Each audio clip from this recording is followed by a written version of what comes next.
We will get started in 6 minutes.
All right. Well, that was Ode to the End of the War by Sergei Prokofiev, a Soviet composer who had actually been born in Sevnitska, Solntsevka, Donbas Oblast, where unfortunately there's active fighting going on even today. I thought it was appropriate music to start our discussion about this terrible war that is taking place as we speak in Ukraine. So, welcome everyone to this Twitter space. My name is Dmitri Alperovitch. I'm chairman of Silverado Policy Accelerator. It is a geopolitical think tank. And I'm very glad to have two extraordinary people with me today. Michael Kofman is a research program director in the Russia Studies program at the Center for Naval Analysis. And Rob Lee is a senior fellow at the Eurasia program of the Foreign Policy Research Institute and also a former U.S. Marine infantry officer. Both of them are leading experts on Russian military and defense policy. So welcome, Mike and Rob. Hey, happy to be here. Yeah, thanks for hosting this. Great. So I guess all three of us are somewhat of modern-day Cassandras, having all publicly predicted early on this invasion going back nearly 3 months ago. And I think, Mike, you actually were on record even earlier back in November. Unfortunately, we all turned out to be right, but I think it's fair to say that there are some things about this campaign that have surprised even all of us, and we'll certainly get to all of that in a moment. But let's start with the current situation. Rob, your Twitter stream is absolutely amazing and keeping us up to date on all sorts of open source intelligence coming from the battlefields, really across Ukraine. It's hard to keep up with it, quite frankly. I'm not sure you ever sleep. But let's kick things off with you. Can you provide us with an update on what's happening right now with the Russian advance? Where are their forces now, to the best of your knowledge? Sure. So for the most part, the Russian advance last few days has kind of been basically the same kind of story, where in the south, Russia's continue to have success advancing. Their forces outside Mykolaiv, which is their kind of latest advance. It seems as though they took some losses today. It looks as though a VDV unit got ambushed, and then there's still heavy fighting around Mariupol. Not too clear what's exactly happening there. Ukrainian forces seem to be surrounded there, but continue to hold out. And I expect them to continue fighting, as long as they can. Russian forces in the Donbass are trying to push out now, so they're moving both to the northwest of the Donbass and west. Russian forces in the northeast have mostly, I think, surrounded Kharkiv, Sumy, Chernigov, those main cities. What we're seeing is really heavily bombardment in all those cities, right? So initially, it was a lot of multiple launch rocket systems fire, like Smerch, Wotagon, Grad, and then now it's increasingly it's an air campaign, right? So we're seeing Su-34s, Su-30SM. They're taking off from either Russia or Belarus, heavily loaded with bombs, right? So I mean, today the Zvezda gave a video showing a Su-34 with I think 8 500-kilogram bombs, and they're basically just conducting pretty constant kind of sorties and conducting airstrikes in those cities. And then in Kyiv, right, where the other kind of main focus is, the Russian forces have advanced from the east, so they have at least some elements have kind of gone to the outskirts in the eastern part of Kyiv and Brovary. Ukraine has been able to ambush some of those forces and have success there. And then in the northwest is really one of this interesting area where the Hostomel, Bucha, and Irpin neighborhoods, where on the first day of the war, Russia conducted that air assault operation to try and take the airport there. Wasn't able to take it the first day or hold it, but we've seen fighting there ever since. And it appears Ukrainian SOF's playing a really key role there. They're doing a really impressive job of holding back Russian forces. And so it's mostly Russian VDV units we've seen there. I think Rosgvardia as well. But there have been a number of videos showing destroyed VDV columns there. And so it appears Ukrainians are having a lot of success there. And as long as they have success there, they prevent Russia from encircling Kyiv to the west. And so that's become a really important battle, and it'll be interesting to see how long they can hold out there. But basically, Russia's having success in the south, although it seems to have slowed possibly a little bit the last couple of days. And then we're still waiting on Kyiv, right? We're still waiting on when can Russia encircle Kyiv and actually start the kind of siege. But at the same time, the main cities in the northeast are still holding out, and that still kind of, I think, indicates how much a tough fight Kyiv will be when Russia actually does encircle it and tries to siege it. Great. Mike, anything to add to that? I think that's a good roundup. I think that probably what I would add is that in the last couple of days, we've definitely seen a real shift towards greater use of air power and much greater use of both combat helicopters and aircraft. Russian forces have taken a number of losses, and they've paid the price for choosing not to conduct the proper seed suppression of enemy air defense type campaign.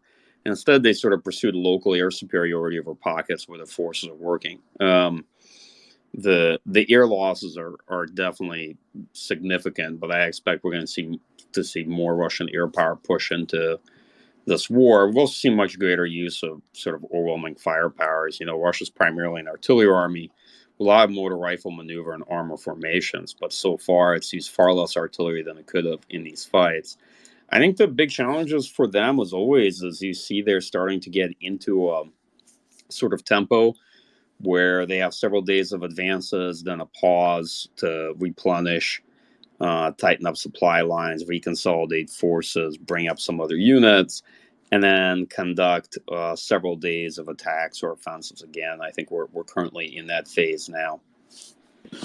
Got it. And, let's talk a little bit about the initial plan, because it was certainly puzzling to many to see them amass what is essentially the largest invasion force Europe has seen since at least the invasion of Czechoslovakia in the 60s, over 50 years ago, and then not use it in those initial days and do these small units engagements and try to drive to Kiev. What do you think happened there, Mike? How badly did they miscalculate? What drove it, in your opinion? Sure. So, the scope of the conflict, I think, is what we expected, even the axis of attack, but certainly not the character and nature of the operation. This operation at the outset, I think, to many looked profoundly bizarre. What happened is that the political system, the Russian regime, really assumed that they could rapidly conduct regime change and they wouldn't face substantial resistance. And they sent Russian forces in with those assumptions. So at the outset, they had thought to introduce units very quickly into the capital, Kiev, and to try to get Zelensky to surrender. And then they pushed small detachments and elements very rapidly down roads and what you could colloquially call thunder runs, avoiding major cities, avoiding battles with Ukrainian forces to try to isolate sectors. And very early on, they got a bloody nose. It was a terrible miscalculation. And and so there are two factors that really shaped this operation at the outset. The first is a host of assumptions about Ukraine that clearly hadn't evolved much since 2014, and the belief that they could literally just roll up the country without much of a fight in a few days, which I think may seem wild or bizarre to some listeners, but the operation definitely reflects that. This is not a combined arms operation. It is not a joint operation. About 4 or 5 days in, you see the Russian forces attempting to turn it into a combined arms operation after what is initially a debacle. And the second part of it, which is also significant, is that they clearly didn't tell the forces they were sending them to war. They deployed these units on military exercise, then pushed them to the border and told them not to worry, nothing serious is going to happen. And then in the very last minute, they finally gave junior officers their orders, which were actually to invade Ukraine. And the troops, I think, were shocked to find out what their real mission was and were psychologically and materially not prepared for it, not organized for it. And even then, when they were sent in, you could tell very, very readily by the first 48 hours that they were sent in under false pretenses, believing that they wouldn't encounter substantial resistance. They were essentially given a narrative that they were there to help Ukrainians liberate themselves from, this regime, which, of course, was profoundly untrue. And to what extent they believed it is debatable, but nonetheless, that's essentially what they were told. And you saw that, of course, all those illusions and those lies probably dissipated at the first ambush or the first encounter of resistance that they faced. But this is why Russian forces have had tremendously low morale. And I think we've seen sporadic desertions across the board and units abandoning their equipment is because they realize that not only is the entire affair sort of shambolic in terms of how it was organized, but the Russian forces were clearly sent into Ukraine and under false pretenses as well. And this is, of course, not in any way or shape or form to make victims of it, but just to express why the operation to any outside observer seems incredibly strange. This is a military invading the largest country in Europe, attempting a full-scale invasion of it, but without the actual military operation, that you would remotely expect, or that you would feel commensurate to the task.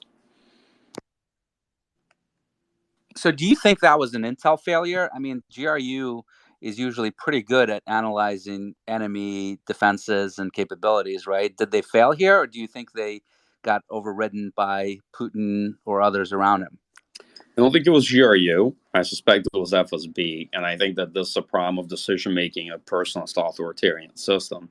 One thing I've definitely learned a lot about is the degree of sycophancy, because I think where analysts like me, and no matter how much I may have feel like I've gotten right, there's definitely plenty I got wrong. And the one thing I definitely got wrong is, you have fundamentally a personalist authoritarian regime.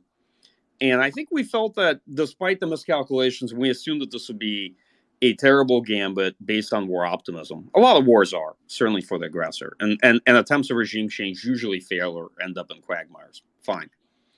But we kind of thought that they would hand the ball off to the military, and the military itself, as an institutionalized military, would conduct a large combined arms operation and would sort of do it in a particular fashion.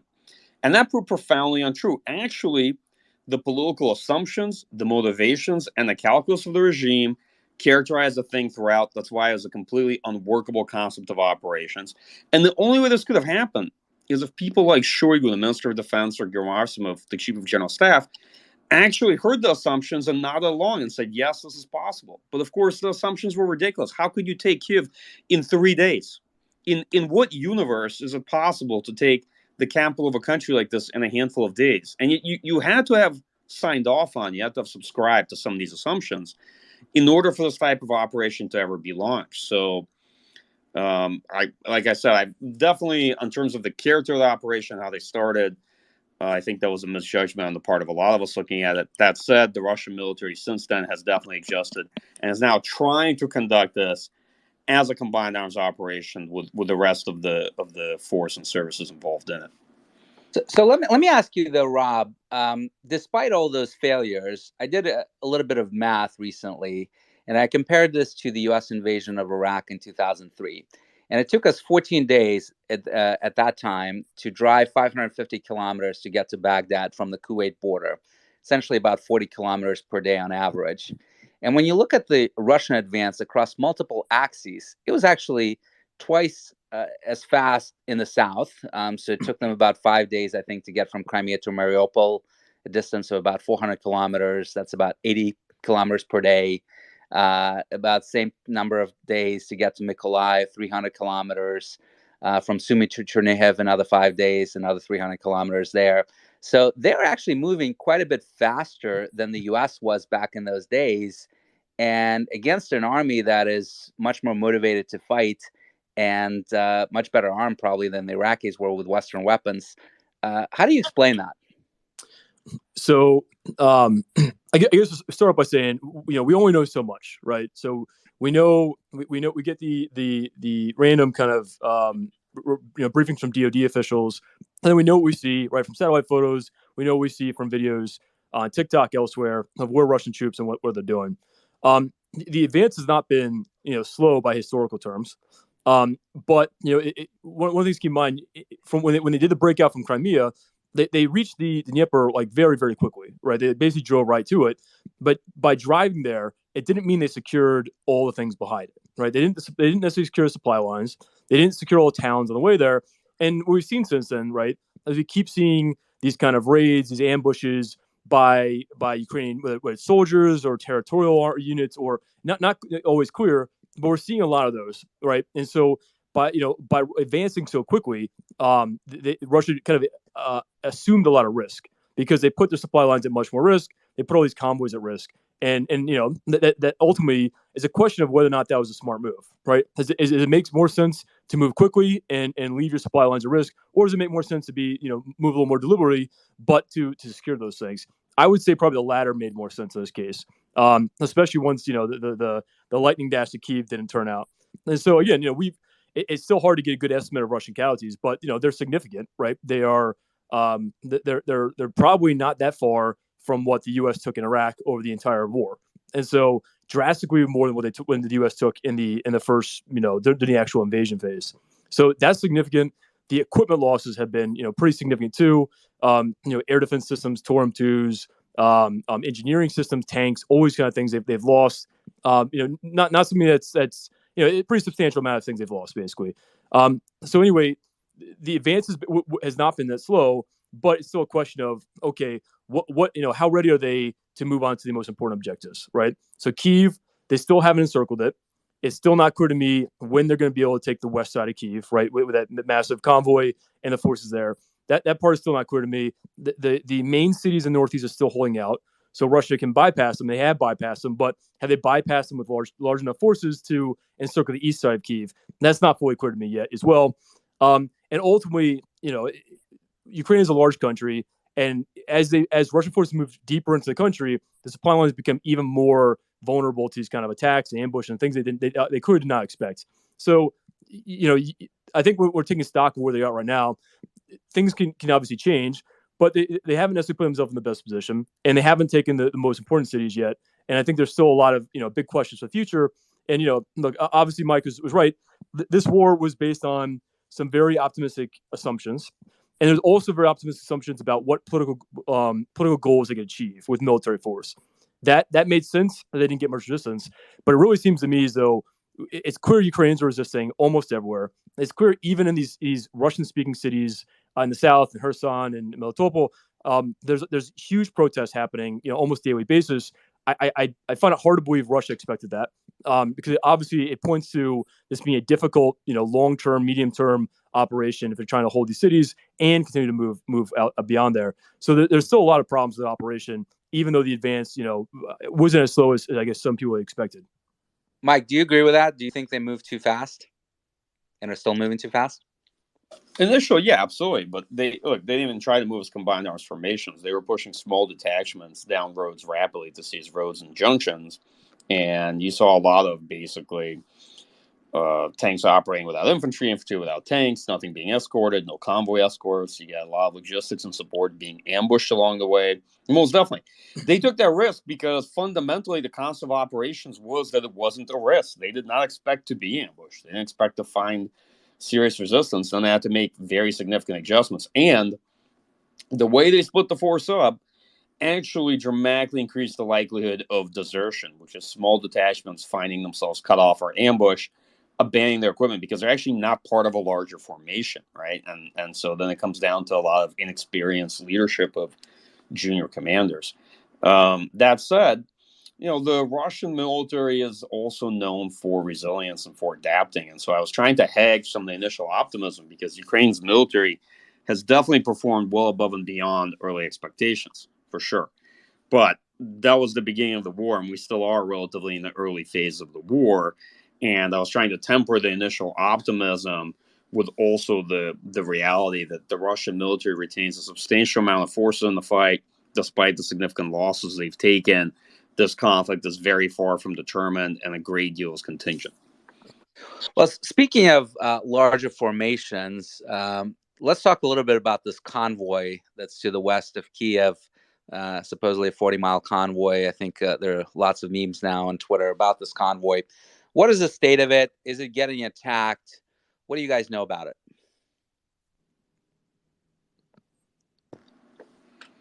Well, I was going to go first, but maybe I'll speak for a bit.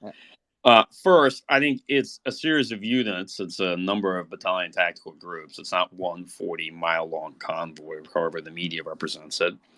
I think they very much got jammed up because Ukrainians blew most of the bridges, and there's been some pretty serious fighting on the outskirts of Kiev in Bucha and Irpin in particular. And so they jammed up kind of the front of the convoy.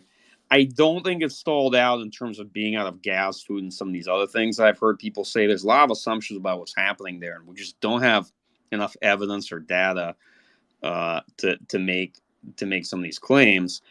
I do feel like they're probably trying to reorganize it and press forward. Regarding the convoy itself, the reason it emerged and why they tried to push so many forces down was a pretty narrow channel of roads is, again, tremendously unrealistic timelines. So try to get to the capital and thinking that they could quickly get into the city and take it. Otherwise, they would have pursued a much wider front and had a much better sort of hedge to to their strategy. And that said, nothing is determined. You can see them steadily encircling Chernihiv in the northeast and Russian units pulling up to the east as well. So I think this still, I think we're in for a conflict that's likely going to turn a lot uglier and is likely going to feature a lot more urban warfare than we've even seen thus far. We'll talk about that. Rob, any thoughts on the convoy? Do you see attacks on the convoy beyond just the battles up front? So, it's hard to see. One thing that's noticeable from the kind of open source side is that there's much less information about the Ukrainians, what they're doing. They post videos every once in a while, probably a day or two after they do something, right, to not give away too much kind of information what they're doing. Apparently, Ukrainian Air Force keeps hitting targets there. We don't see too many videos. There's a video, I think, 2 days ago, allegedly showed a Ukrainian Su-24 operating over the area. And then there's still a question to me about TB2s, right? So we saw TB2 strikes there a few days ago.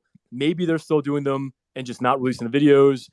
It's not fully clear to me. So hard to know exactly what's going on there. But clearly, the longer Ukraine resists in those northwestern kind of neighborhoods of Kyiv, the more difficult it makes it for that convoy to kind of spread out or to move into positions around the city, right, and actually encircle it. And so that resistance up front, which they probably didn't expect would last this long, and they're fighting against the VDV, elite VDV units that appear to get chewed up pretty well.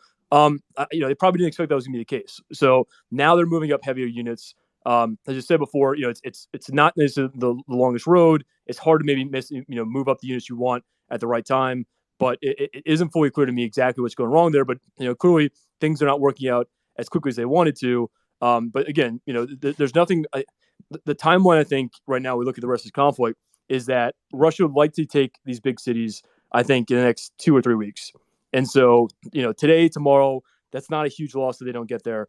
But they want to be able to try and take them the next couple of weeks. And that's really, I think, what's important on timeline-wise. Before those, all these issues in Russia, I think, start to come back and present a problem about, domestic backlash for Putin. So I think that's what we're talking about in terms of trying to encircle Kyiv, trying to do an operation there. And ultimately, we're seeing in all these other cities in Kharkiv and Chernihiv what Russia's going to do to Kyiv, at least that they're threatening to do, which is that they're going to use air power pretty heavily. They're going to destroy much of the city, and they're basically going to try and get all the civilians to leave, and then they're going to go in there with the military and they're going to try and seize these cities. Right? But Rob, how do they get the civilians to leave? I mean, most of the cities are huge cities, right? Kyiv has 3 million people in it. Like, how do you evacuate that many people?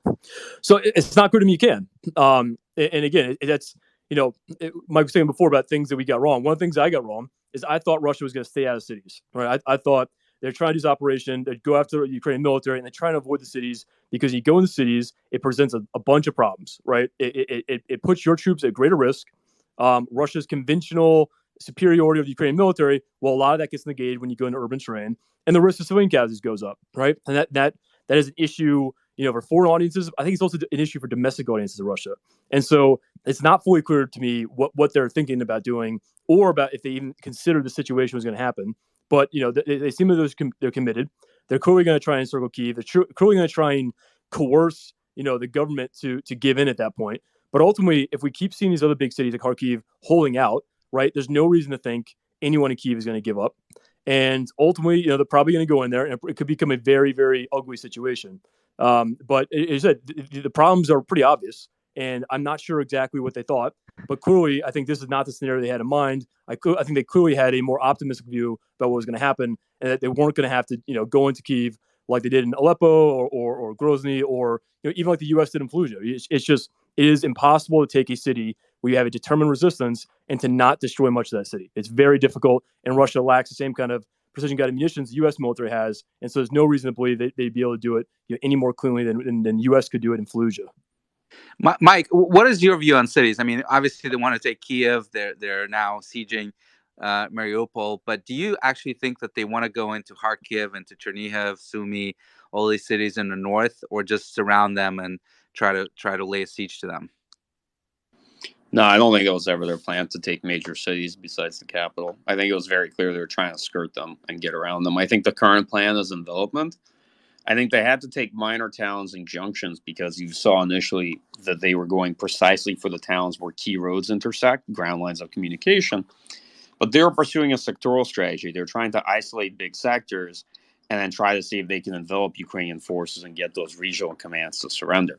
Kharkiv's been basically kind of a punitive compellence effort, right? They've been shelling the city while steadily trying to envelop it on the outside. I don't think they're actually going to seriously go in. And the same thing with some of the other big ones. So with cities consume forces, they just eat up armies really fast. Russia doesn't have the forces for this fight. And here's the other problem.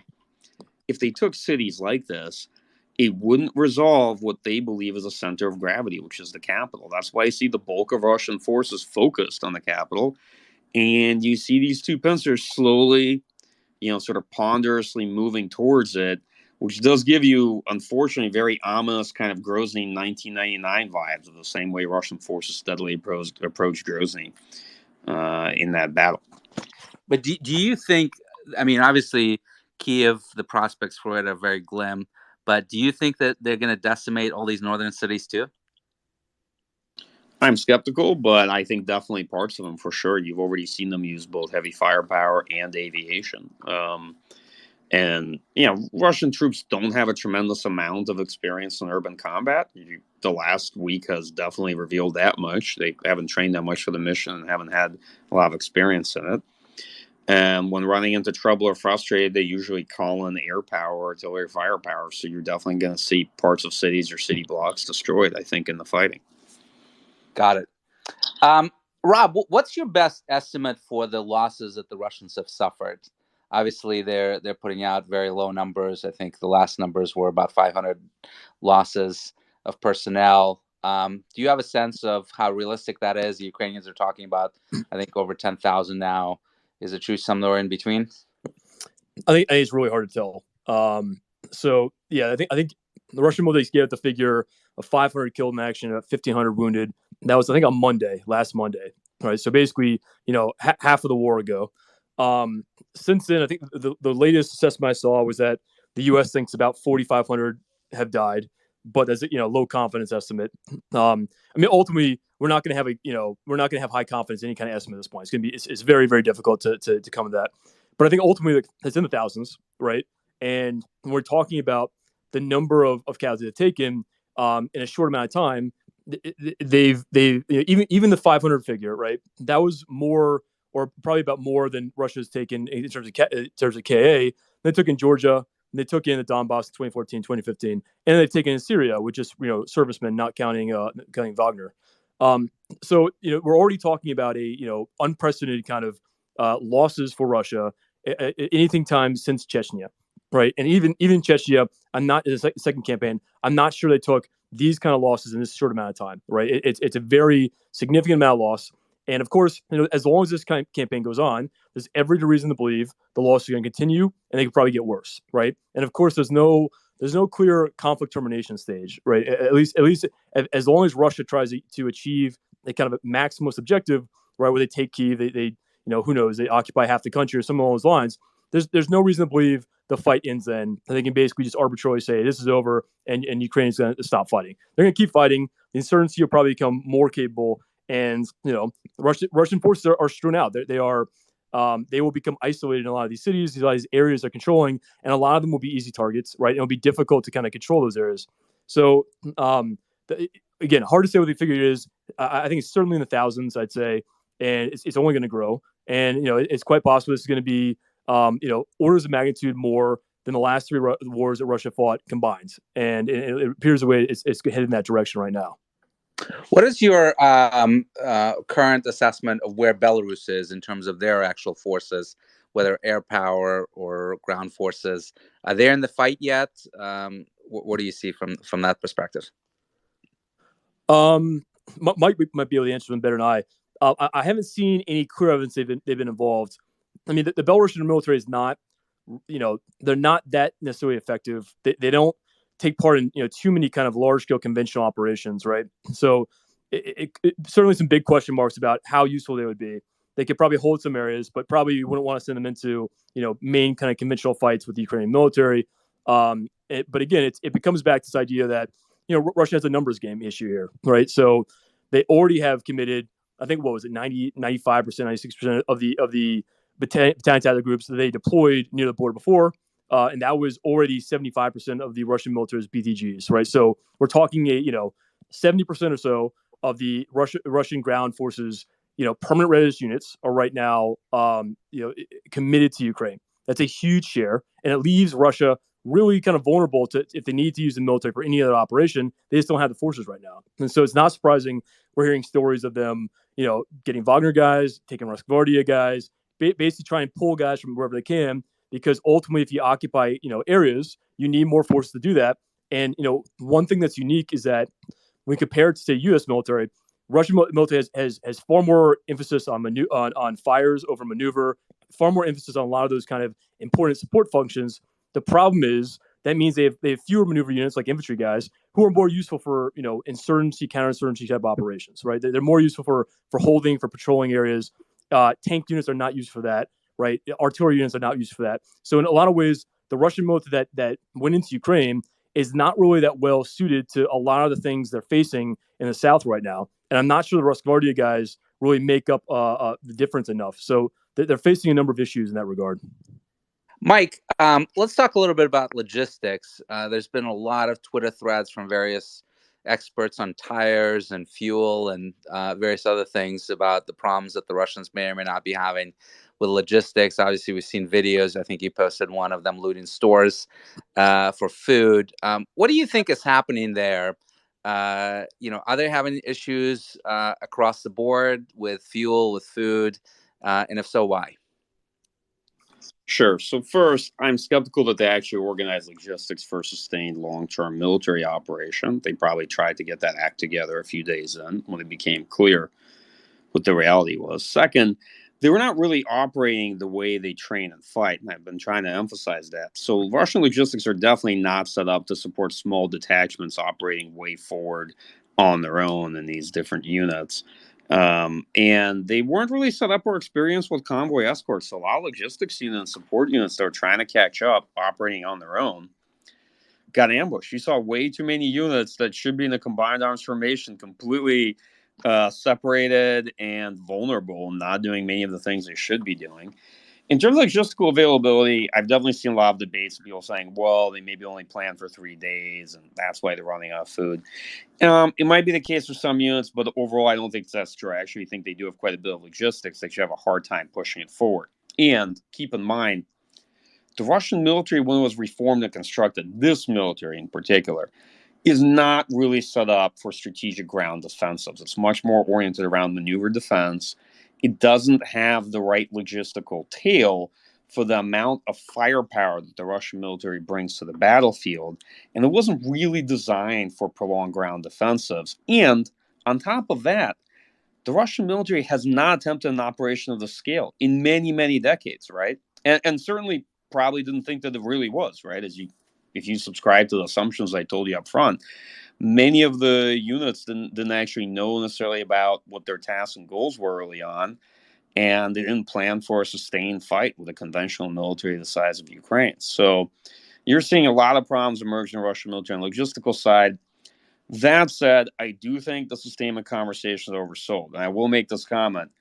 I appreciate a lot of folks with military and tactical experience that are joining the conversation and contributing to their piece of the puzzles. But I got to tell you, if you haven't been in Russian military analysis, you don't know about the Russian military, you haven't studied it, you haven't followed this region, please be cautious about what you're offering and the extent to which you think this entire war can be described by tire pressure. All right, be careful about the generalization and conclusions you arrive at based on your experience with this problem set.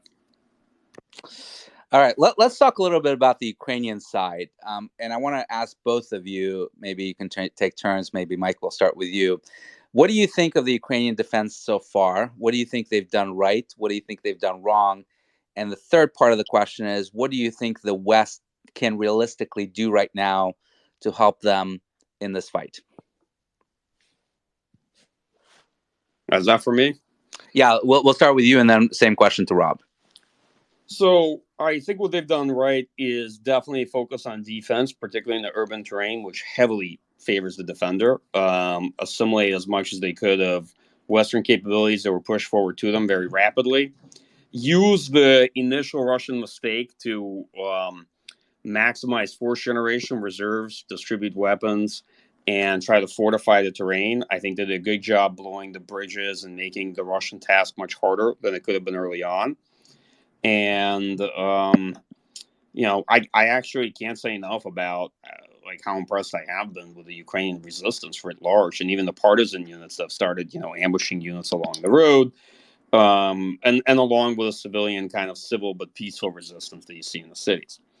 What have they, if I was going to say what, if anything, they've done wrong? I've seen them try to launch some counteroffensives that they probably wouldn't have to try to relieve pressure. I think that Ukrainian forces are going to have a hard time doing anything combined arms themselves, and pushing units forward in most cases outside of places like Kiev might not be necessarily what they want to do. I'm not going to prejudge their operational planning. My knowledge of that is very limited, and basically what you can see here, there's nothing I hate more than sort of being an armchair general for somebody else's existential war. So I'm not going to get into that game. I'm just saying that I've seen other commentators suggest that what Ukraine should do is the counteroffensives and the like. And I'm thinking that the fastest way to attrition the limited amount of military power Ukraine has is for them to take anybody else's advice and push their forces hard onto a field against Russian units. That's probably not a good idea given the correlation of forces and capabilities. Got it. And last part, what should the West be doing? Obviously, we can't be providing them with our fighter jets that they can't fly. We can't provide them with air defense systems that they can't learn at the moment. But what do you think that we can realistically do to help relieve some of the pressure? Push forward logistics. Logistics are essential in a sustained conflict. Everybody talks about different boutique weapons capabilities, but what ultimately drives the war is logistics, ammunition supply, and the like. Push forward man-portable systems that can allow them to further equip the force, and they've been proven incredibly effective. Not to waste too much So time like the javelins and the stingers, right? Right. And not to waste too much time with some of these MiG-29 ideas. Look, let me be frank. A lot of the aircraft Ukraine has put up have gotten shot down, right? Russians have losses, but Ukraine has a lot of losses in this fourth-generation aircraft legacy Air Force. And pushing MiG-29s, are they going to fly from air bases that are being readily barraged on a daily and nightly basis? And this is not, to me at least, isn't going to do nearly as much for Ukraine as certain other things that could be supplied to the country. That's just one person's opinion. Yeah. Rob, same question to you. What have they done right? What have they done wrong? What should the West be doing? So I think the most important thing they did was that they didn't lose the war on the first day or first 2 days, right? They didn't lose their Air Force. They didn't lose their air defenses. They didn't lose their Tochka use. They didn't lose all of these important capabilities. They managed to keep them hidden. They managed to avoid GRU guys trying to follow where these systems were. U.S. intelligence may have aided them, right? They may have an idea of what Russia was planning to do, but all of that was really important, right? All of that was important to not lose the war immediately, and to basically to extend this conflict, which is something that Russia clearly did not want to do, right? And so that was very effective in the beginning. In general, their OPSEC seems to be very good, right? It's hard to kind of figure out a lot of what they're doing, where the Ukrainian military is. You're not seeing too many guys, take videos of themselves and post it online. So a lot of that has been, quite impressive. It's been, fairly professional. I think Ukrainian SOF appears to be quite effective, and I think the investments made into them seem like they're really having a strong kind of return on investment. So I think a lot of those things are important, and then ultimately just resistance, right? We've seen resistance everywhere. They're not giving up, right? Civilians are pushing back, and the military continues to fight. And we haven't seen a real collapse anywhere, right? We've seen, in the South, they traded space for time. That made sense. But in reality, we haven't seen any kind of large-scale surrendering of Ukrainian forces. It seems as though they've been pretty smart. They retreated when they needed to, and didn't they didn't take these massive losses that could have let Russia advance very heavily and take these kind of strategic locations. So all of that's been very impressive. They've also fared well against elite Russian units. So Russian paratroopers, they've done well against them. Russian Spetsnaz, the first day in Kharkiv, for whatever reason, Russia sent in maybe a platoon or company of these guys, and they got pushed back very quickly. Ukrainians are, proving adept at being able to do that, adept at fighting an unconventional fight, and they're being smart about, going to cities, making sure they can't get destroyed outside cities, and not making this mistake of fighting a conventional fight against a superior, power, a conventional power. So all of that has been very smart, right? And Mike's right. The idea of counterattacking at tactical level, it can make sense at times. at operational level, it probably doesn't make sense, right? It makes more sense to not lose a substantial amount of forces, and then to force Russia to go into cities so that Russia knows that that in order to take Kyiv, right, it's going to take a lot of losses and it's going to take time. If you do that, it makes it more likely Russia may not pursue this campaign all the way, and that maybe all these other kind of issues back in Russia might be enough to force Russia to make a compromise. So all of that stuff I think is smart. In terms of what the U.S. or NATO could aid them with, so look, Stingers. I'm not sure how much of a role Stingers have played, but manpads certainly have played a role. I would bet that Iglas are playing a bigger role comparatively, but the manpads are clearly playing a role. And explain Iglas for our listeners. Sure, it's a Soviet-designed manpad system. Yeah. And so they're different variants. The Russian military has a more advanced variant. But ultimately, look, old, cheap, but reliable stuff still works, and they know the Igla system well.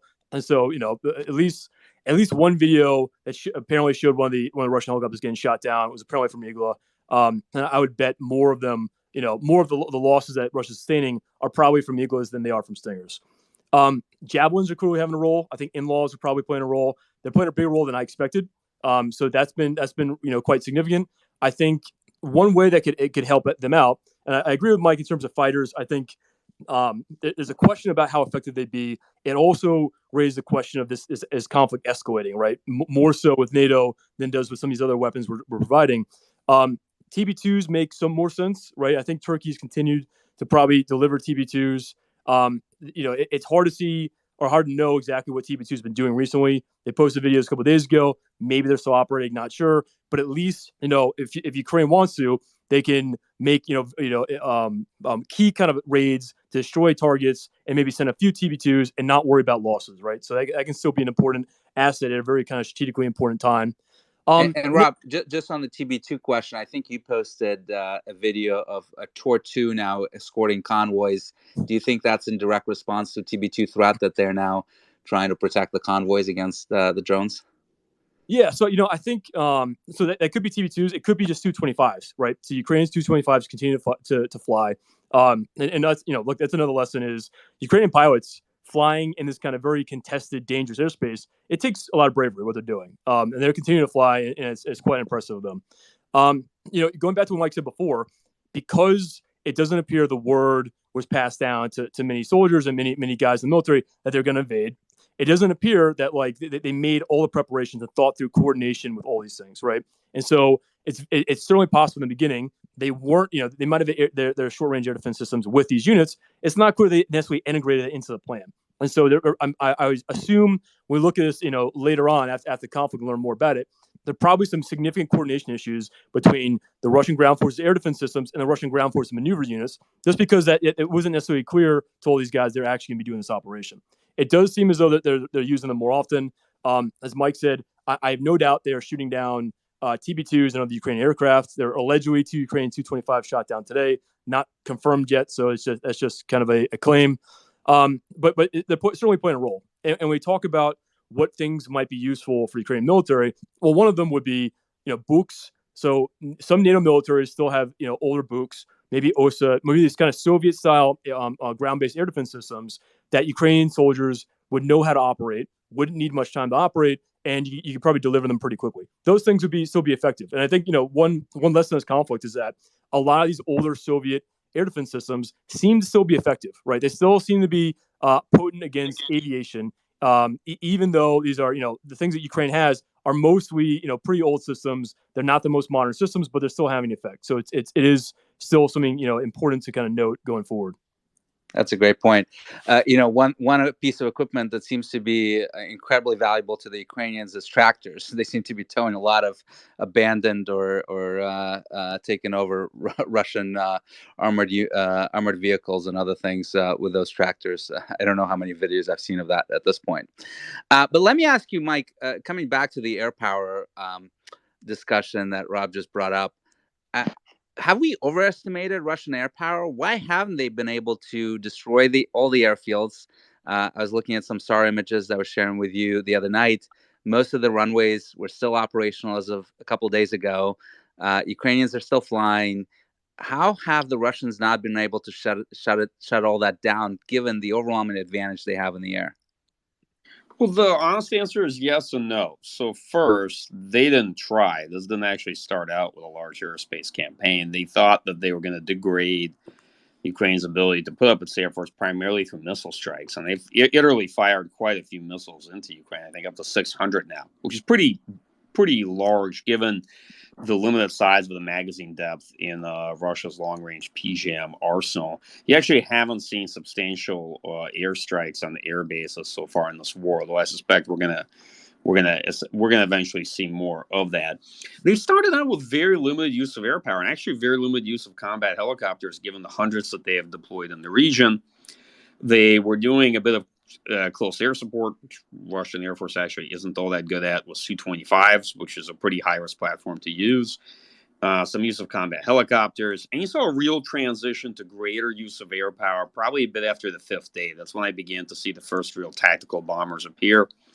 Probably the last 24, 48 hours, you've seen it really increase, and it's been a bit of a dark day for the Russian Air Force, given the losses they've suffered, and they're paying the price for a couple decisions. First, they didn't try to do real suppression or destruction of Ukrainian air defense, right? And they left pockets of it. They haven't been operating throughout the country, I think, under a judgment that they wouldn't have to, and it would be high risk. Why take on air defense systems in regions where you don't really want to fly and you don't have to provide air support there, right? The second factor is that they're actually not very good at suppression or destruction of adversary air defenses, and historically have not trained well for that mission, although you are increasingly seeing anti-radar type missiles used in this conflict.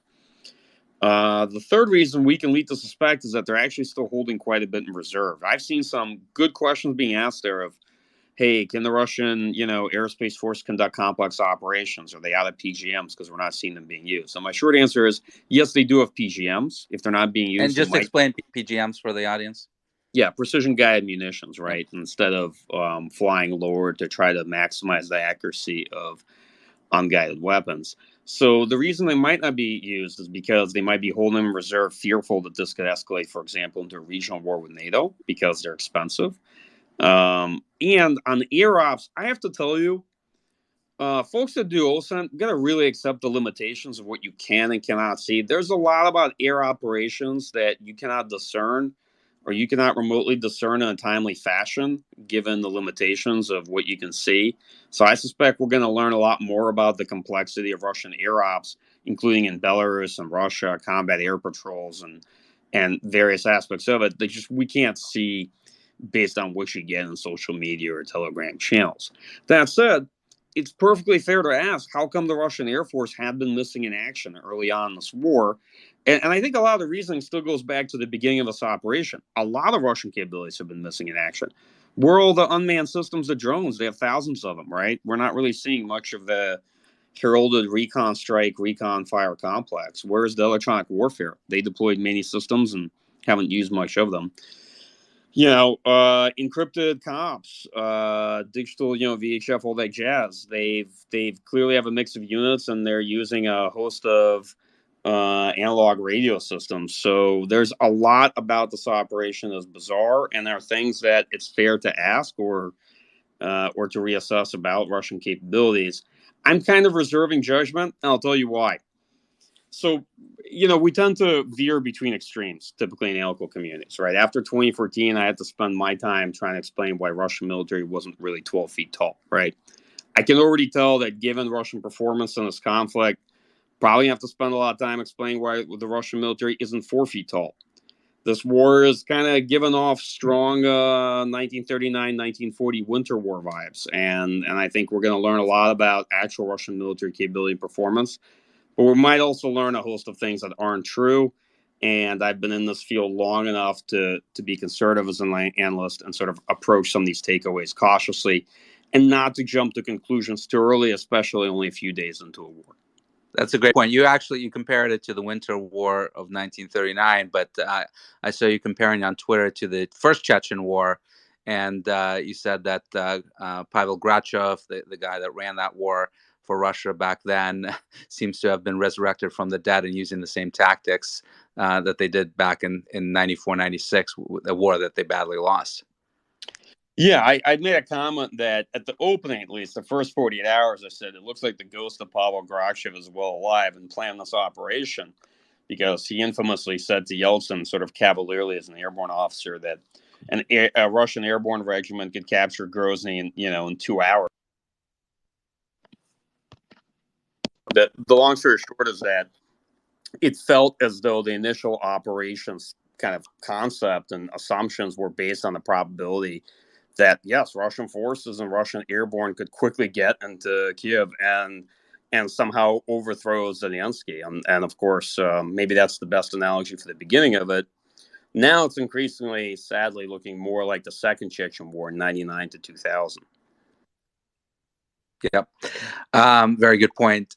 So for everyone who is joining us, this is Dmitri Alperovitch. I'm chairman of Silverado Policy Accelerator, having a conversation with Mike Kofman of the Center for Naval Analysis and Rob Lee of the Foreign Policy Research Institute about the war in Ukraine and the military campaign that's taking place right now.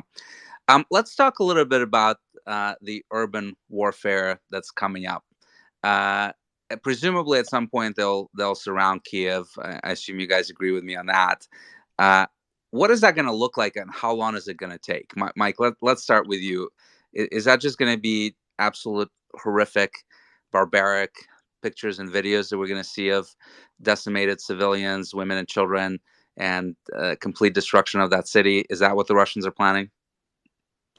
I think it's going to get pretty ugly. And yeah, I'd sort of been on the record for a while saying that I think the worst is yet to come in this war. I definitely think that Vladimir Putin's the kind of person that would destroy half a city like Kiev just to take it. And the biggest question I have is looking at the rate of attrition, the issues with sustainment. I really have begun to wonder, whether or not this force is not going to need a pretty significant operational pause. I kind of written that I think, 3 to 4 weeks, this force is going to be exhausted. Its combat effectiveness is really going to drop. It's really going to diminish.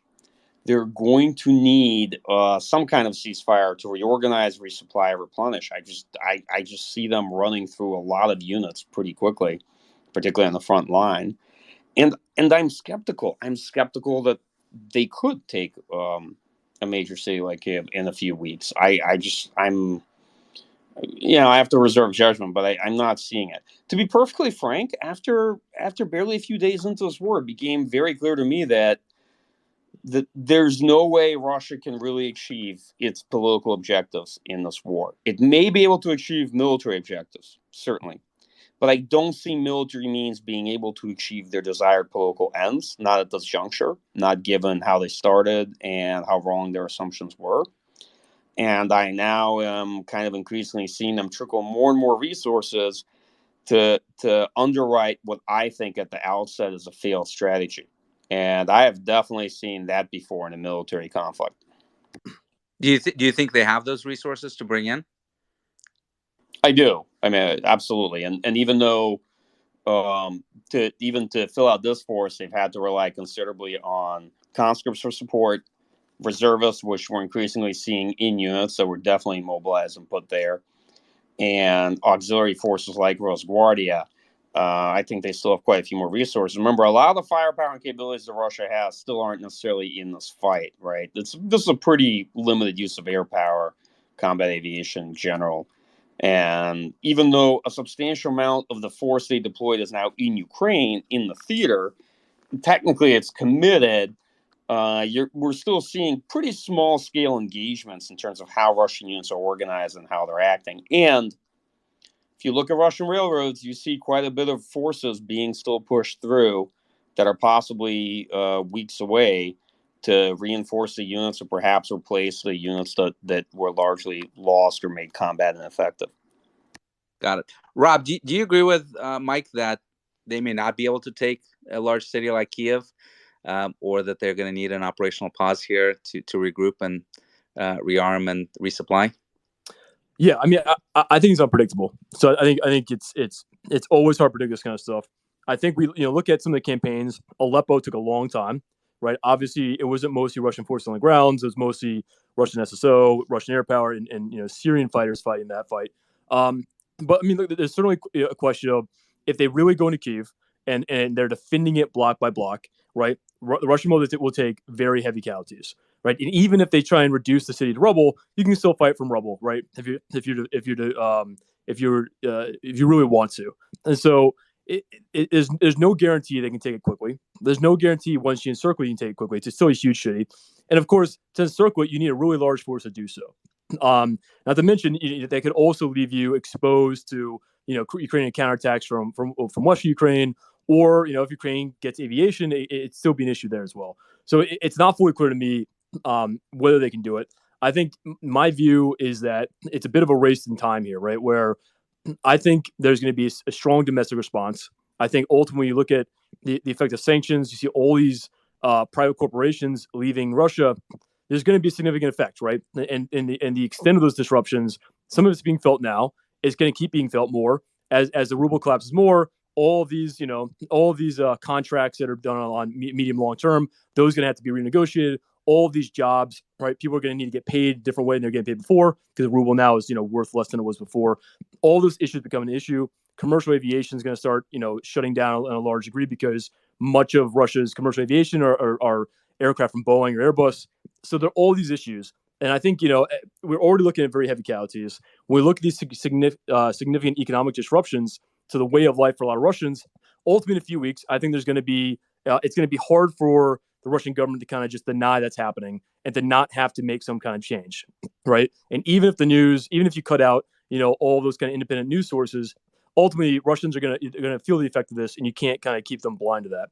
So I think ultimately, within a month or so, it's going to be a problem for Russia to keep continuing this conflict the way it is, and they're going to have to try and make a change, most likely.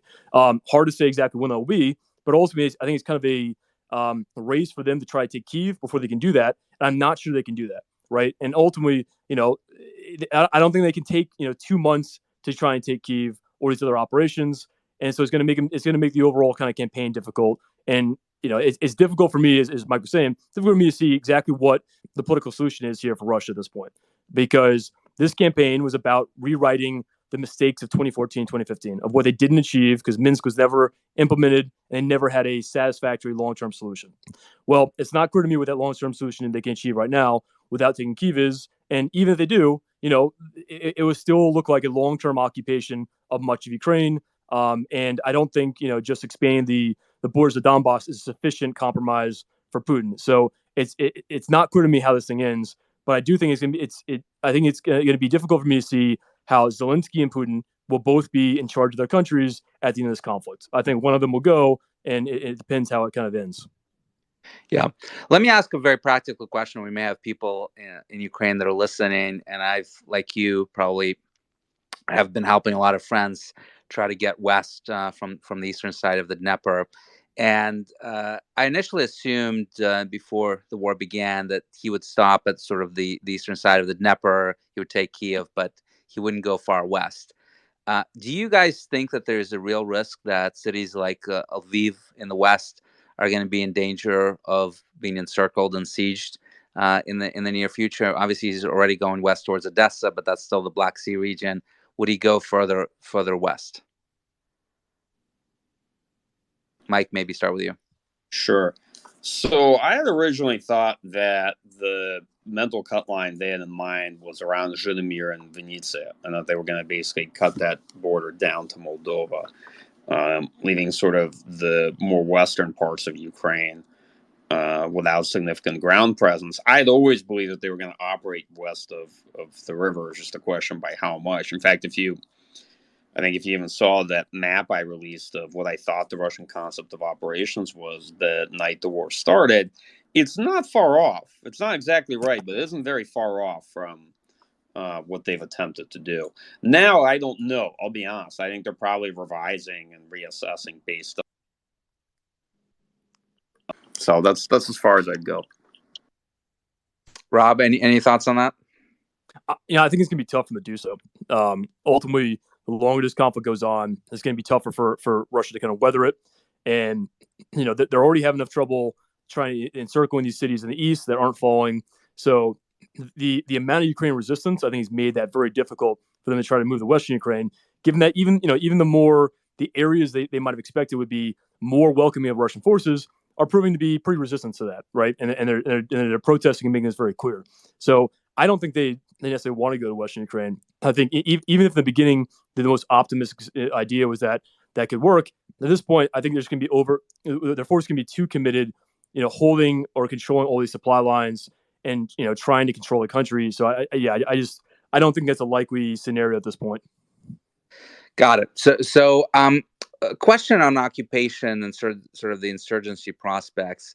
We're starting to see some occupations, right? They took the city of Kherson and some of the other smaller cities like Melitopol. What are you guys seeing there? Maybe we'll start with Rob in terms of insurgencies. Perhaps it's too early, but how are they doing on the occupations so far? Taking over the governance in those cities, flooding it with Rosgvardia units. How do you assess their ability to occupy them? So I think in the short term that it might be okay, but medium term and long term, I don't see it as a viable option. So they brought Rosgvardia units. A lot of the ones who are operating in the south, it's like Rosgvardia units from Ingushetia, other areas of Dagestan. Obviously, the Chechen Rosgvardia guys have been quite kind of famous for their involvement in this conflict. But ultimately, I'm not sure they really have a great plan for a long-term occupation. And one of the big problems they face is that right now in Kharkiv and other cities, they're destroying all the industry and the economic, all the kind of jobs and the economies of cities, they're being destroyed right now. And so at the end of this conflict, whenever that is, where are the reconstruction funds going to come from? Russia's economy is in a bad shape. It's going to get even worse. They're not going to have funds to rebuild these things. And if you don't have an economy in these cities, right, even if you take them, it's just a breeding ground for insurgency. If there are a lot of young men and people who don't have jobs and aren't particularly happy about what just occurred. So I don't think the prospects are very good in the future, just based on the economic side, based on the amount of popular resistance there is. And it's not clear to me that the guys they've deployed from Russia are necessarily that well trained for counterinsurgency type of environment. Yes, they deployed Rosgvardia guys to Syria. They haven't played too key of a role really. It's most of the Syrian army kind of do most of those things, but the military police as well, the other unit they've kind of developed for counterinsurgency environments, it's too small to do a lot of this kind of stuff, and it's not clear that they're the most competent at doing it either. So I think there are big questions about how this goes medium long term if they try to occupy these areas. I think it's not going to work out that well, and ultimately, if you try to occupy a country that doesn't want to be occupied, your prospects are always going to be poor, right? No matter who you are, no matter what the other kind of details are. Well, let me push back on that, and maybe Mike, you can chime on this. But they have a lot of experience doing counterinsurgency. Obviously, they've done it successfully in Chechnya by, killing lots of people, being extremely brutal, torturing people, committing war crimes, and the like. Even in the Donbass in 2014 and Crimea, they had some people that wanted to oppose them, and those people got vanquished very quickly. What do you think of their prospects for fighting an insurgency, knowing the brutal tactics that they usually employ? So that's true, and authoritarian states often can have actually a better track record at that. But be that what it may, most of the counterinsurgency examples we have are pretty small scale, and many of them are internal to Russia. This is something on a very different scale in terms of the scope of the operation. And the resources and manpower available to it, to me, just really aren't there, especially given what the sanctions are going to do to the Russian economy. I think that the gambit is going to result in absolute catastrophe for the Russian economy moving forward, and that's going to be felt very rapidly. And the way they restructure the military, right? One of the biggest things you get when you move from a mass mobilization army to a permanent standing force that's primarily contract based. It's fairly small. It's capable. Granted, we're not seeing it really perform the way some of us are expected. But what it's not set up for very well is some kind of population-centric counterinsurgency or occupying a large part of the largest country in Europe. And so if we look at the initial assumptions, which were that they would not face significant amount of resistance, and that they would be able to conduct this operation quickly, and thereby without significant levels of destruction, doing the sort of things that would generate an increase in growing popular resistance, those were proven wrong. And that's why I'm actually more and more confident in my assertion that I do not see how they are going to achieve their political objective No matter the amount of military means they pour into this fight. They can fail quickly or they can fail slowly. But either way, I don't see great prospects for the overall goal of the operation. That's just where I'm at right now. That being said, as always, like the caveat, war is highly contingent, so um, it's difficult to make hard predictions. But I just don't see this military set up for that. I don't see it expecting that. And I ultimately see tremendous problems with Russia trying to even hold these large chunks of territories or some of these cities. Got it. Let me bring one more element that does not, I think, get enough discussion in this war, and that is the information operations stuff. And given the over the last 10 years, if not more, how obsessed we've been about Russia and its troll armies and lies in media, etc., it's been astonishing to me to see the Ukrainians have completely decimated the Russians in this field, if not in others, in terms of quickly publicizing their successes, some real, some imaginary, and the Russians really not having a lot of rapid responses to it, and really being stymied in their ability to do propaganda in this war. How do you guys explain that? Mike, maybe start with you, and then we'll go to Rob. Sure. So, one of the confounding aspects of this operation is that the Russian leadership actually wanted to keep it secret. They wanted to keep it secret from their own public. They thought they could get away with it. And it's clear that not only did they not intellectually evolve since 2014, they actually thought that this operation might be like a much larger version of what they tried to do in 2014. And so, because of that, they completely ceded the information environment to Ukraine. After a few days into the operation, they've been trying to slowly claw it back, try to brand this operation at home, and mobilize public support because they saw they had a big problem. The operation wasn't successful. There were people protesting against it in major cities already, and news was starting to trickle in and some very unfavorable negative reports. And so now they're doing a lot of damage control, focusing on their own public and public perceptions in Russia. And, with mixed results, but I will say they're definitely mobilizing parts of the public in support of this war. But in terms of the broader information environment, Ukraine has done great. It allowed Ukraine to basically galvanize support to suggest that they're doing well, that they might win, and to encourage a lot of other countries to back Ukraine in the critical initial days. And yeah, Russia basically almost had a media shutout. They largely ceded this the information contest, and in some ways, it's not just the way the military is fighting; it's also the way they're contesting an information environment. Is like harks you back towards the late 1990s, early 2000s. So, but okay, that's so much for the non-existent Gerasimov doctrine of hybrid war, right? Yeah, absolutely. The hybrid war we heard so much about that I used to rail about for many years as an intellectual junk drawer that is much less useful than people thought it was, whereas conventional war is the principal challenge, and it's here to stay, as we can see. But be that what it may, I definitely think that we are going to see a changed Russian approach to the information environment. It will be much more focused on their own public and mobilization, public support, than it will be on the West or contesting the broader discourse. Got it. Rob, do you agree with that? Yeah. One of the notable things about this war, right? You compare to, say, the Iraq War. The Bush administration spent a year mobilizing public support for that war, right? Justifying it, going to the UN, all the other kind of things, right? And we can look back on and see how much that was true. But, they spent a lot of time mobilizing public support, justifying what they're doing before that war started. Russia didn't do that this time, right? And not just did they not mobilize population, they didn't let the guys who were going to take part in this operation know about it. And so there are huge issues about the status of this war the longer it goes on, since they didn't make those justifications except for, a day or two prior to the war. And, it wasn't clear they really sufficiently mobilized the population to get ready for a, long campaign. It was going to see a lot of Russian soldiers get killed and not necessarily clear what their objectives are.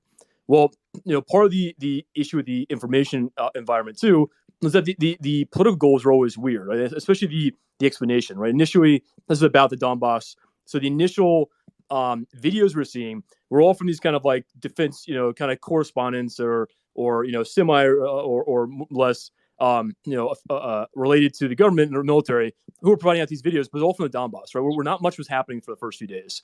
And so they weren't publishing videos from what's going down in the south. They weren't publishing videos from the north, all these other areas. They're basically trying to pretend it weren't going on because the justification of this operation was mostly about the Donbass, right? That and denazification, but, I don't know how you explain that exactly.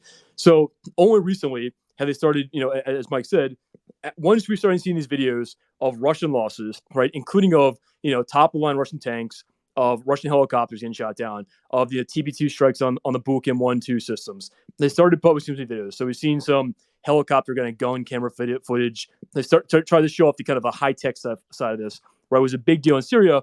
They're trying to show, oh, look, we are modern military and all these things we can do. Of course, one thing we're seeing is a lot of the new equipment they have is not as impressive as we thought it was, right? One example is the PGMs we talked about before.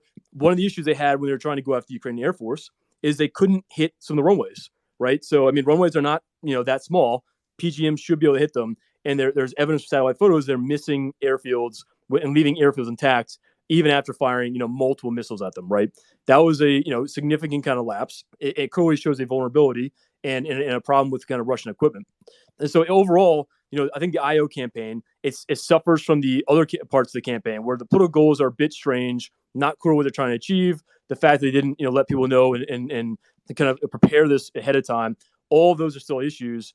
And, again, it's still a bit strange to try and justify some of the things they're doing. The Syria campaign was a little different, right? They obviously made a bigger deal and trying to outreach to foreign countries to try and get support for what they're doing. Well, they're not getting that support this time. And obviously, the really unified response outside of Russia is, I think, also contributing to that. Mike, you've made this point to me privately over the last few days that Russia has never done anything on the scale, or at least not in a very long time, probably since World War II. How much do you think that's impacting this campaign for them?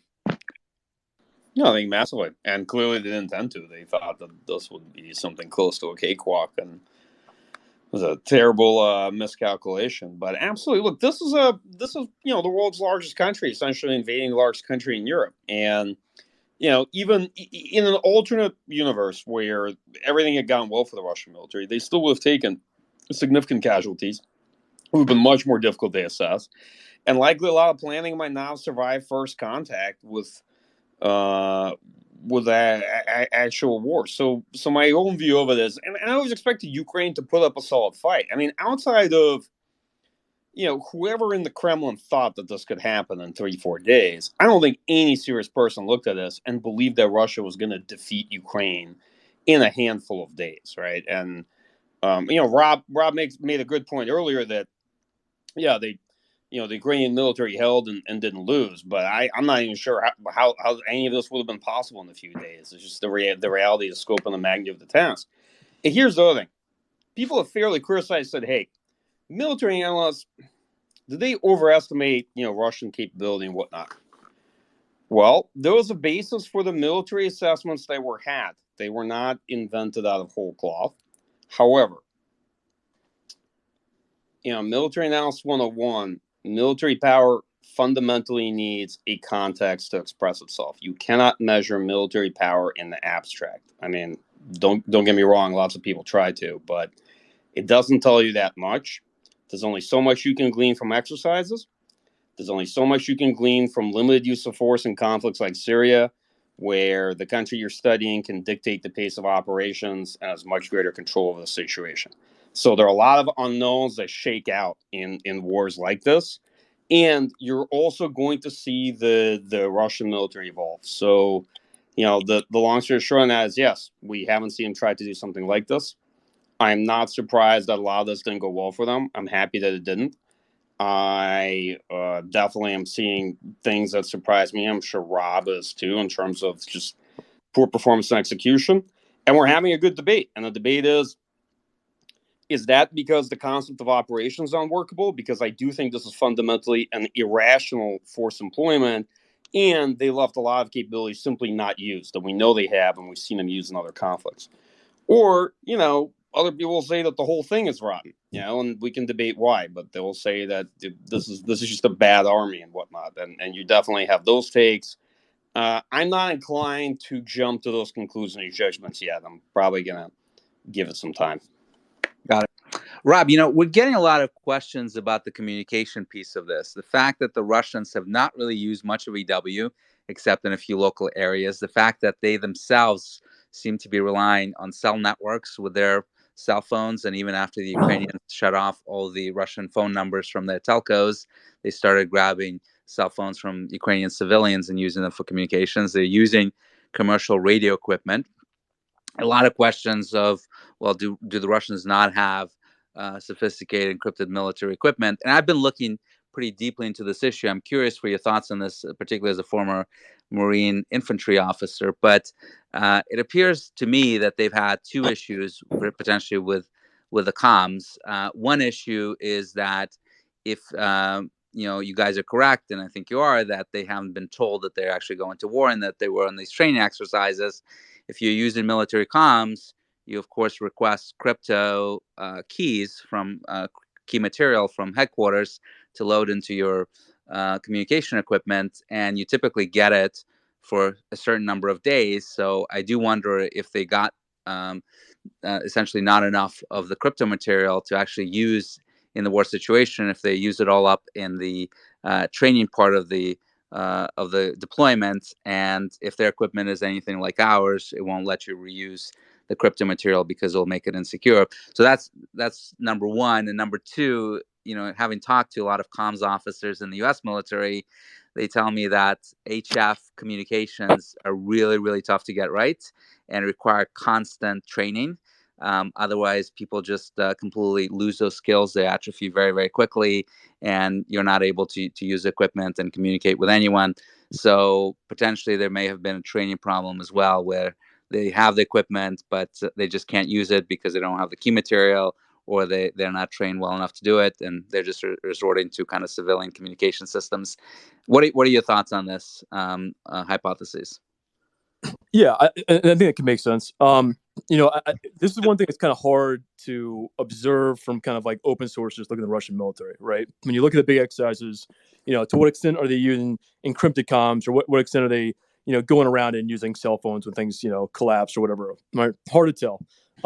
In Syria, there are some indications that they did have some problems with encrypted comms, because so they started using RCID jammers, right? Remote control ID jammers on the vehicles, just like we do in the U.S. And one thing that was true for, at least for us, I think it's true for them.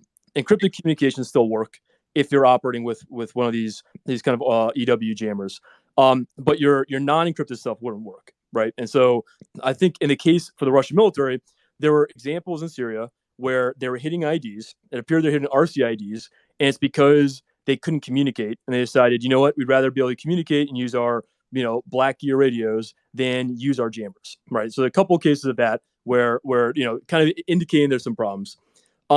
Another issue, and this is a broader problem in the Russian military, is that there was a big corruption case a year ago that's still ongoing, where it was the head of the Russian military's communication troops, who he made his big procurement deal for, I think, the Azart radios, right? The main kind of the green gear encrypted radios that Russian soldiers use.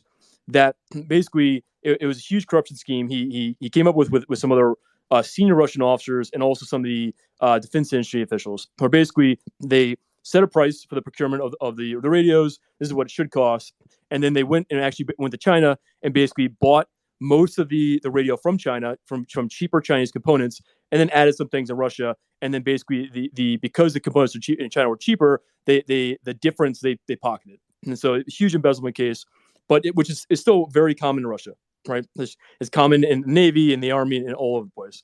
So there is some question to me about how much of the equipment problems we're seeing, how much of that is due to corruption, right? How much of that is due to these, consistent issues that are still a problem in the Russian military.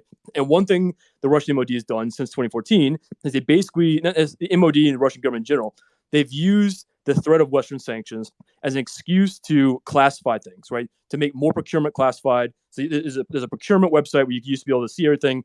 Much of that is classified now. Much of the amount of funds that go elsewhere, classified, so on. Well, that also obviously increases the opportunity for corruption, because there's less transparency. If you can put journalists in jail, which they have for these kind of things, well, now you can just be corrupt more blatantly and don't have to worry about getting caught. So I think that's potentially an issue for the radio stuff as well. It certainly looks as though it's a limit, liability for them, or at least a weakness. And one of the issues that's been surprising. So obviously we talked before about the EW piece about how I'm surprised more Ukrainian command and control and communications was not shut down by Russian EW, because we know they have effective EW, and we've seen it in Syria, right? And U.S. officers have said, Russian EW has been effective at interfering with stuff we do, right? It makes life difficult. So we know they have these capabilities, right? Maybe some is exaggerated, but we know they have them, and they're not using them to their full extent. And it comes back to one of these issues in general about why aren't they using some of the capabilities they have? One of the things that's interesting is that we know they use electronic warfare to locate communication signals, cell phones, those things for targeting purposes, right? So they use that as part of the reconnaissance strike complex, reconnaissance fire complex. It's not clear to me that we're seeing that much employed right now in Ukraine. Yeah, and by the way, I was very concerned when Elon Musk started providing Starlink terminals to Zelensky and his entourage, because if they're the only ones using those terminals in Ukraine, pretty easy for the Russians to start targeting them, regardless of who's using them, right? Right, exactly, and I thought it was a huge concern, right? And it was EM management. It's been a huge deal in the U.S. military, as it should be. But ultimately, it doesn't appear that they're using it that effectively to target Ukrainian, senior officers or positions. And that's again a little surprising, because we know they deployed Lear 3 EW systems. We know they're used for that purpose, and it's not clear that they're maximizing that. So again, one of the big questions we had overall is that the whole fires piece has been a bit bizarre, right? They haven't used it all. They haven't used it as effectively as we've seen them use it in Syria. Okay, it's on a broader scale, but still, it should be able to do it more effectively. And we're still seeing, I still have questions about why we're not seeing it employed as effectively as it is. And, part of it comes down to they weren't, told ahead of time, but there are probably some other issues too that we're not necessarily seeing that aren't necessarily transparent right now. Mike, we're getting a lot of questions about the Navy. Where's the Russian Navy? We saw them take Snake Island, Zmeny Island, with that famous 13 defenders, Ukrainian defenders, that turns out actually did not die and are captured. But where's the rest of the Navy? What is it doing?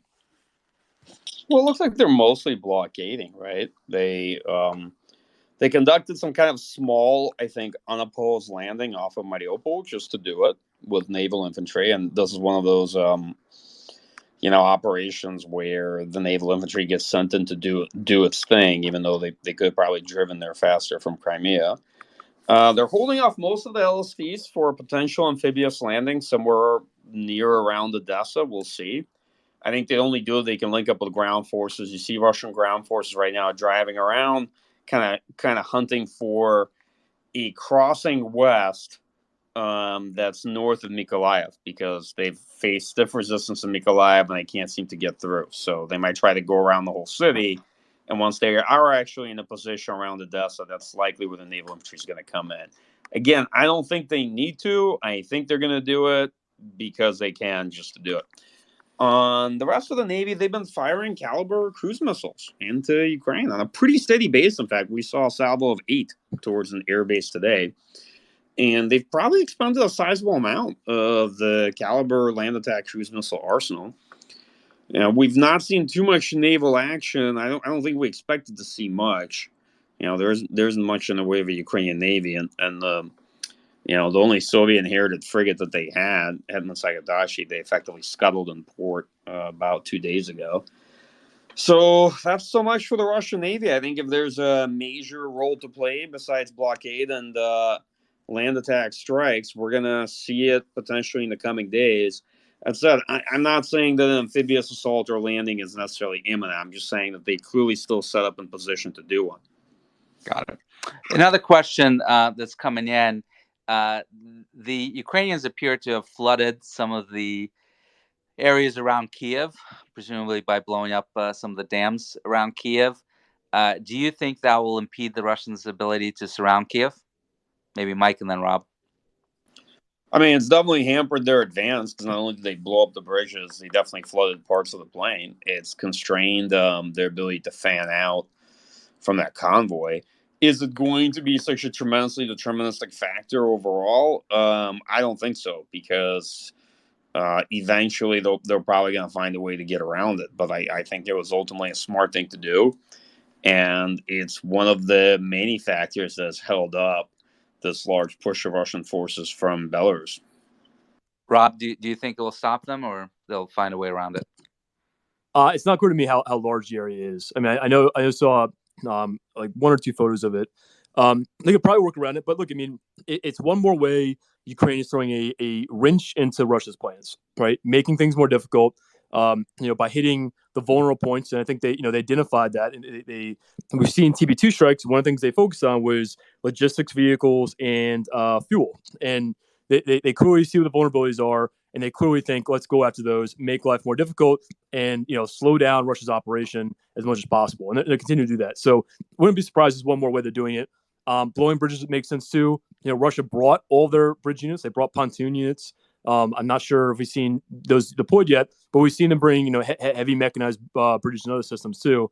So they should be able to work around it. But look, it's one more way Ukraine is making life difficult for the Russian military, and they've clearly shown. I'm sure we're going to find out some examples in the future after this conflict's over about all the things they did that made life difficult, and everything you do, it just throws a wrench into the kind of concept of operations of what Russia's trying to do.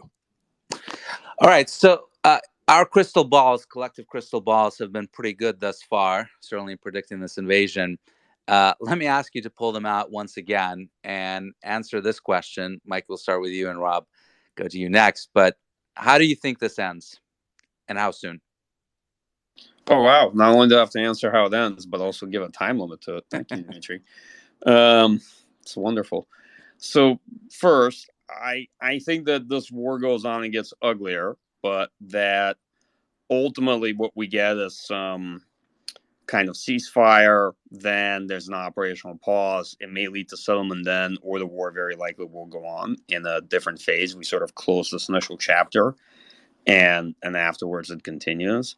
Ultimately, how it ends, from my point of view, well, I think it's not going to lead to a political capitulation in Ukraine. I don't think Russia achieves its political goals. I think that it proves economically disastrous for Russia itself. It's certainly disastrous for Ukraine at the same time. And I'm increasingly starting to think that this might be the beginning of the end of the political regime in Russia. And this is the first time I've really started to think this way after many years of looking at it. I'm not sure how the regime recovers from this. They've essentially thrown under the bus all the key security components that form some of its important pillars in this operation. And, those chickens are going to come home to roost at the end of this. So I'm skeptical about the future for the Kremlin.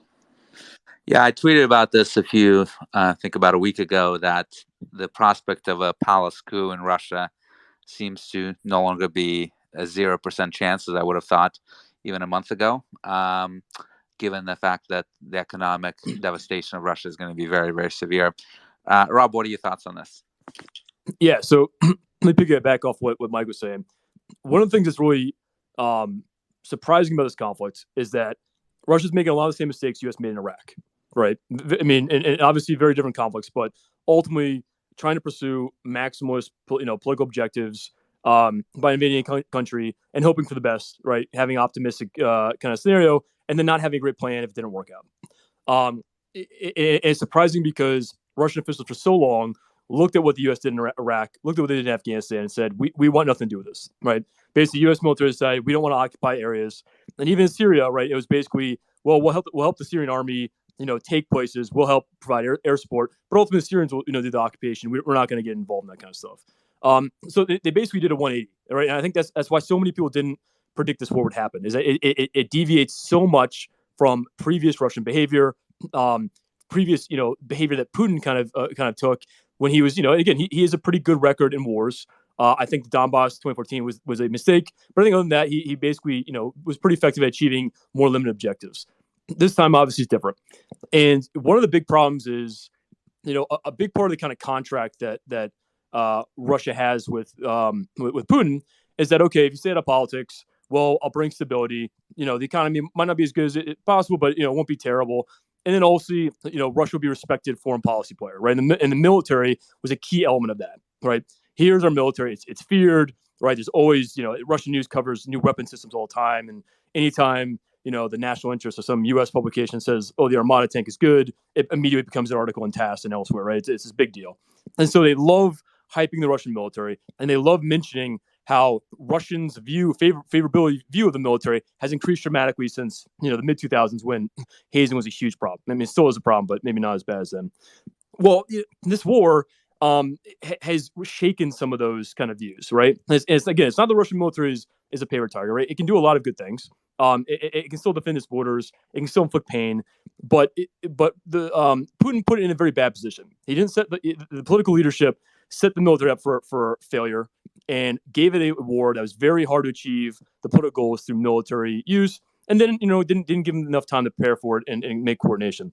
So all those things come back to saying, okay, for Russians, if they're looking right now at the economy getting, just getting hammered, right? The ruble collapsing, the internet, all these kind of companies leaving, all those kind of basic conveniences, are going to start affecting their lives, right? Traveling abroad is going to be tough. Commercial aviation is shutting down or going to shut down.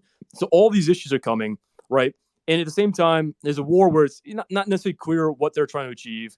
And also at the same time, the Russian military is not performing that well, right? And ultimately, some of this is the political level. Some of it is corruption and other kind of leadership issues, right? Where young Russian soldiers were not told things. There are clear leadership problems. And ultimately, I think that's coming to an end too. So when this comes back to it, it's who do you blame for this, right? And ultimately, you have to blame the senior leadership of the Russian government. You have to blame Putin. He's the one that decided to do this. He's the one that allowed the system to start. And ultimately, we're seeing all these kind of failures of the Russian military, some of which are maybe not their fault, but many of which are. And Russia spent all this money in the Russian military, and yet we're having these issues. So it all kind of comes back to saying, what are we? Is the system really representing Russians the way they want to be represented? Or are they happy about this kind of contract, or has that social contract broken down? And I think it is. And I think we're going to see that over the next month or so. In terms of how this ends, it's hard for me to see Zelensky and Putin both remain presidents at the end of this. I think one will probably lose power one way or another. It's really hard to predict this. I'm not sure they're going to be able to take Kyiv before domestic issues kind of flare up in Russia. They can still inflict a lot of damage, right? They can destroy Kyiv. They can kill a lot of Ukrainians. Can they attain a sustainable long-term solution? I don't think so, because ultimately Ukrainians don't want it, right? And the more damage they do, the more Ukrainians are going to be angry about this situation. So it's not clear they have a good situation, and it's certainly possible that they have to accept some kind of compromise solution, or they try to occupy the eastern part of the country, and then over time that just becomes a bleeding sore, because the insurgency will more likely kind of come out. And again, as long as Putin's in office, Russia is going to be a pariah for private industry, for government response to all these things, and I don't know how long that can last. Right? I don't know if you can take a country that had such exposure to the rest of the world and then make it into a not quite North Korea type situation, but losing a lot of those liberties. I'm not sure you can do that, and the leadership still stays in power. So I think there's some real questions there. And I think basically we're looking at I think similar with Mike. I think we're looking at about a month, right, where they have to achieve some things and then try and wind down the active phase, even though a long-term insurgency may continue after that. Got it. Mike, did you want to make another comment on this? Yeah, I just wanted to make two good comments.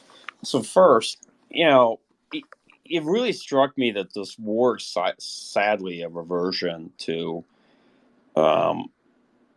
what has been historically true in how the Russian political leadership had placed the military in the worst position to outside of a conflict. The late Mahmoud Gareev, who for a long time was head of the Russian Academy of Military Sciences, he died a couple of years ago. He served under Garkov, and he would publicly kind of write and complain. This is seen as one of the kind of late scions in Russian military thought, or at least its curators.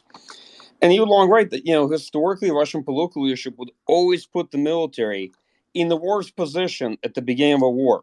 From the Crimean War to the Russo-Japanese War to World War II to the Chechen Wars and even the Russia-Georgia War. The military would be either unprepared or in shambles or poorly equipped or subjected to a surprise attack. And you kind of thought that after the Russian military reforms, this was over. And I think for many kind of looking at this, they see it more as a regression than anything else. Another part of that, so you asked on how this ends, and I probably gave at best an incomplete answer. It may end with some ceasefire, but I think it's heading at best towards an ending as to how the first Chechen War ended, with a ceasefire and an accord that essentially papers over a political defeat and a terribly unfortunate expenditure of military power, of casualties, and the destruction of a number of cities. But Mike, the pretext that Putin used for this, which was obviously ridiculous, but it was denazification of Ukraine. So you saying that he's going to have a ceasefire with the Nazis, with the people he's calling Nazis? Yeah, he's going to go back and say that Zelensky's actually legitimate. And as you've seen, he's got sort of three core demands: recognition of the annexation of Crimea, granting of some kind of independence of Donbass, and Ukraine agreeing to some formal form of neutrality. I'm not fully sure what that means, but I think he means no NATO and some sort of demilitarization. Yeah, I get that. I'm just saying I'm not sure practically in technical terms what that means. Like, is that something that's written in Ukraine's constitution, or what was he actually asking for as a deliverable besides Zelensky, shaking his hand on it, which obviously won't do. So looking at it from that perspective, I think if they get some of that, they might be able to spin into a victory. But of course, it won't be, because look, either way, these troops are going to come back home. The Rosguardia troops, the military, and even some of the, I think, deeply frustrated, upset FSB people. And he's going to have to deal and reconcile with those folks when they come back, especially the POWs. When there's an all-for-all prisoner exchange, which there typically is at the end of a conflict like this, they're going to come back home, and they have families. They're going to have stories to tell. Yep. All right. One more question here. And Mike, this will be to you, because not only do you study Russia, but you also study China. What effect do you think this conflict will have on China and its ambitions to take Taiwan, if any? Okay, I'll just put out there. I'm primarily a Russia scholar. I'm at best a dilettante in anything China related. So I'm going to engage in a bit of intellectual tourism. But I'll afford myself, given how many people are affording it in the field of Russian military analysis today. So my view is that people probably are drawing too many linear conclusions as to what the Russian invasion of Ukraine means for a potential Russian invasion of Taiwan. My only two kind of lessons, or at least things that are interesting to me, are: first, I know that China is looking at the immense amount of sanctions and the political reaction against Russia that Russians didn't expect, because we ourselves probably didn't expect this degree of unity, and likely wondering what it means for itself and the kind of economic punishment and containment it would face in the event that it tried this kind of brazen form of aggression against Taiwan, right? That's the first. And here's the second. If there's one military that's definitely more untested and unproven than Russia's, it's China's. They've bought a lot of kit. They spend a lot of money. They have a lot of capabilities. They don't have a whole lot of military experience in probably the last two generations of warfare. So all that being said, if I was them and if I was us, I would definitely look at the difference between expectations and performance, and I would ask some of those questions about the Chinese military as well. And if the Chinese leadership is of sound mind, they too would wonder exactly on what the military instrument of power can deliver in practice, particularly in a high-end contingency like this, when you're trying something that you really haven't tried before. Got it. Well, everyone, thank you so much for coming to this Twitter space. I hope you found this discussion informational and fascinating. I certainly did. And I think you'd be hard-pressed to find more knowledgeable people on the Russian military than Mike and Rob here. Please do follow them on Twitter. Their feeds are just absolutely fantastic. Thank you again, gentlemen, for sharing your insights and knowledge with us tonight. I know most people listening here are certainly hoping you're right and that Russia does lose this war. And I know all of our thoughts are with the civilians that are suffering just terribly right now in Ukraine. Have a good night, everyone. Thank you. Thanks. Yeah, thanks.